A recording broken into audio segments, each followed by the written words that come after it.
Imagine walking through a quiet African village, only to realize that the silence isn't peace, it's fear. A fear so deep it has kept locals silent for generations. Welcome back to The Haunted Truth. We are covering the scariest paranormal stories from every country in alphabetical order, from Afghanistan all the way to Zimbabwe. We have already covered A to G.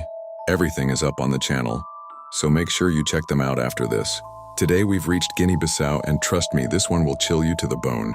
In a small rural village in Guinea-Bissau, people still whisper about a cursed house at the edge of a dense forest. The house belonged to a healer, a man who was both respected and feared. He was said to practice rituals older than anyone could remember. When he suddenly died under mysterious circumstances, no one dared enter his home. But one night, decades later, a group of young men decided to test their courage. Main incident: paranormal encounter. They entered the abandoned house with nothing but flashlights and nervous laughter. At first it was just dust, silence, and broken wooden walls. But then, things started to change. Their lights began to flicker.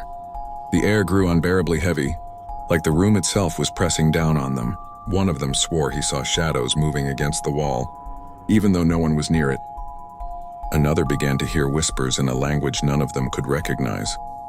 Suddenly, one of the boys screamed. He claimed a figure was standing in the doorway, tall, thin, with hollow eyes staring at them. When they turned, there was nothing there. Panicked, they ran out into the night, but even outside, they couldn't escape. The forest around the house seemed to shift, paths twisting and leading them back to the same cursed home. It was as if the land itself was trapping them. They finally stumbled into the village at dawn, terrified, trembling, and pale as if they'd aged overnight. But here's the chilling part. One of them never made it back.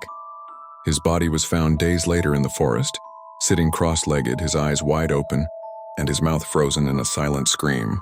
The villagers claimed the spirits of the healer had taken him, that his soul had been claimed as payment for disturbing the dead. And to this day, locals warn anyone who passes by, never enter that forest, and never disturb that house. Because in Guinea-Bissau, some spirits do not forgive. This was today's terrifying stop in our paranormal world tour. If you're new here, I'm The Haunted Truth, and we're covering real chilling stories from every country A to Z. Don't forget to like, share, and subscribe so you don't miss the next one. But now I have to ask you, do you think these boys really encountered a restless spirit? Or was it the forest itself, alive and hungry, keeping its own secrets? Let me know what you think in the comments below.